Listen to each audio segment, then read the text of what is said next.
Bonjour à tous, j'espère que vous allez bien. Je suis désolée, c'est un petit peu flou, je vais essayer de maintenir fermement. Voilà, bon, ça fait plusieurs fois que je vous la fais pour changer. Euh, je me suis même demandé s'il fallait que je la fasse. Bon, bref, je vais quand même la faire. Petite capsule de fin de journée sur la confusion entre pouvoir et puissance. Alors, comment ça m'est venu? Je suis tombée complètement par hasard sur une phrase qu'aurait dit Poutine. Euh, comme quoi le pardon est le pouvoir de Dieu. En gros, il n'y a que Dieu qui puisse pardonner. Moi, je fais mon affaire de la justice sur Terre, quoi. Pour le reste, j'en fais mon affaire. C'est à peu près ça, l'idée. L'idée, c'est voilà, c'est Dieu pardonne. Et moi, je tue des gens au besoin pour les ramener vers Dieu. Si c'est vraiment ce qu'il a dit, je trouve que c'est très significatif de la confusion qui est largement entretenue dans les médias et plus généralement dans la sphère publique entre pouvoir et puissance. Je pense notamment à une présentatrice qui est obsédée par ça et, euh, et qui en a même fait un livre, je crois.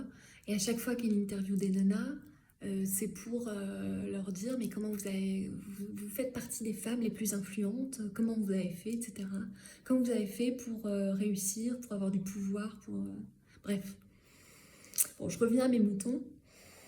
L'idée, c'est pas de faire une analyse géopolitique, aller voir le Seigneur des Anneaux, ça remet bien les choses généralement d'équerre. Là, c'est juste pour illustrer en fait cette confusion-là. Moi, ça a résonné parce que petite, j'ai été témoin de personnes qui ont abusé de leur pouvoir de manière phénoménale et je me suis construite en fait sur l'idée que le pouvoir était forcément abusif et qui donc j'avais pas envie de devenir comme elle, quoi. Grossière erreur. Toutes les personnes qui ont été sous l'emprise, qui ont vu leur dignité écrasée, qui ont perdu leur autorité, qui ont perdu leur pouvoir, qui ont été esclaves même, toutes ces personnes captent la distinction entre pouvoir et puissance. Parce qu'elles n'ont pas eu d'autre choix à un moment ou à un autre de leur chemin que d'avoir la foi, que de revenir au cœur. Les personnes qui sont arrivées au pouvoir de manière rapide ou exponentielle, ou même qui ont cherché le pouvoir toute leur vie, qui ont fini par l'avoir, elles n'ont pas forcément expérimenté le fait de ne pas avoir de pouvoir. Et donc, elles ne captent pas forcément cette distinction-là.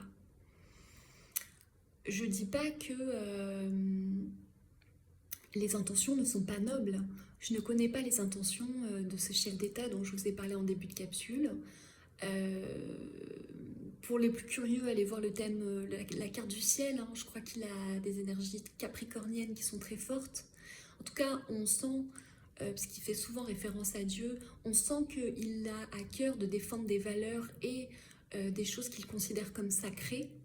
Mais le problème, c'est qu'on tombe dans un écueil de pouvoir monumental parce que justement, c'est quelqu'un qui est au pouvoir depuis très longtemps et qui ne sait pas forcément ce que c'est de ne pas en avoir.